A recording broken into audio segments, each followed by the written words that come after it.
আসসালামু আলাইকুম প্রিয় ভিউয়ার্স, আপনারা দেখছেন ধানের ক্ষেত। দেখছেন ক্ষেত ভর্তি পাকা ধান, কিন্তু কয়েকদিন যাবত বৃষ্টি হওয়ার ফলে পাকা ধানগুলো দেখছেন ক্ষেতেই গড়িয়ে গেছে, অর্থাৎ নিচে শুয়ে পড়েছে। অর্থাৎ বৃষ্টির কারণে এখন এই পাকা ধানের কিছুটা ক্ষতি হচ্ছে।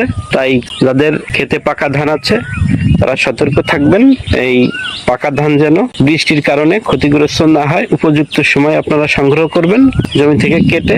আবার অনেক সময় জমিতে এই শুয়ে পড়ার কারণে, মাটির সাথে মিশে যাওয়ার কারণে ইঁদুর এই ধান কেটে নিয়ে মাটির ভিতরে লুকিয়ে নেয়, তাই ধান ইঁদুরে খেয়ে ফেলতে পারে। তাই আপনারা সাবধানে থাকবেন, আর উপযুক্ত টাইমেই নিজেরা না পারলে শ্রমিক নিয়োগ করে ধান কেটে সংগ্রহ করবেন। দেখছেন এভাবে ধানের ক্ষতির সম্ভাবনা থাকে।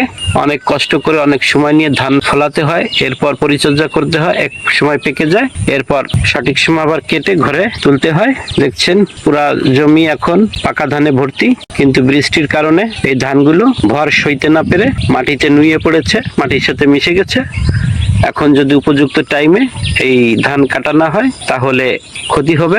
ধান অনেক সময় ঝরে যায়, ইঁদুরে নিয়ে যায়, বেশি শুকিয়ে যায়। তাই সঠিক সময়ে ধান কেটে বাড়িতে নিয়ে খড় থেকে আলাদা করে রোদ্রে শুকিয়ে পরিচর্যা করে সংরক্ষণ করবেন। ভিডিওটি দেখার জন্য ধন্যবাদ। ভিডিওটি দেখে ভালো লাগলে ভিডিওটি লাইক, কমেন্ট, শেয়ার করে সাথেই থাকবেন। শুভেচ্ছা নিরন্তর।